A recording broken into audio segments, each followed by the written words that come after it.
ഞാൻ 11 കൊല്ലം ദുബൈയിൽ നിന്ന് 8 കൊല്ലം മസ്കറ്റിൽ നിന്ന് അവിടെ നിന്നുകൊണ്ട് ഞാൻ മേടിച്ചതല്ല എൻ്റെ ഭാര്യയുടെ വെല്ല. മക്കളെയൊക്കെ പഠിപ്പിച്ച് അവരൊക്കെ ഇപ്പൊ ചോവില്ലാത്ത രീതിയായി. വീടൊക്കെ വെച്ച് ഞാൻ നാട്ടിൽ വന്നപ്പോ എൻ്റെ ബാലൻസ് ഇല്ലാന്നും ചൊല്ലി എന്നും ചെറിയ ചെറിയ വിഷയങ്ങളുണ്ട്.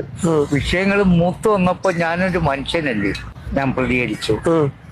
അന്നേരം ഇറങ്ങിപ്പോടാന്ന് പറഞ്ഞു. ഞാൻ ഇറങ്ങിപ്പോകും. മക്കളൊക്കെ വിപ്ലവം എന്ന് പറയുന്ന ഒരു ഇതുണ്ടോ? ആ, അത് ഇപ്പൊ എറണാകുളത്ത് ഒരു വലിയ ഓഫീസിൽ ജോലി ചെയ്യാ.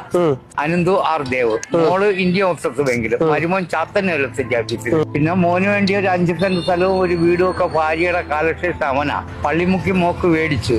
ഞാനിങ്ങനെ ജീവിക്കുന്നു. പോട്ടെ, എല്ലാം ശരിയാവും. ഈ ആവരുത്. അവരുടെ ജീവിതം വളർന്നു വരണം. അങ്ങനെ അവരെടുക്ക പോരുത്. നിങ്ങളെപ്പോലുള്ള മക്കളില്ലേ എനിക്ക്. അപ്പൊ ശരി, പ്രാർത്ഥിച്ചാൽ മാത്രം മതി. നാളെ അവർക്ക് ഈ ഗതിയോടെ വരാതിരിക്കട്ടെ. ഞാൻ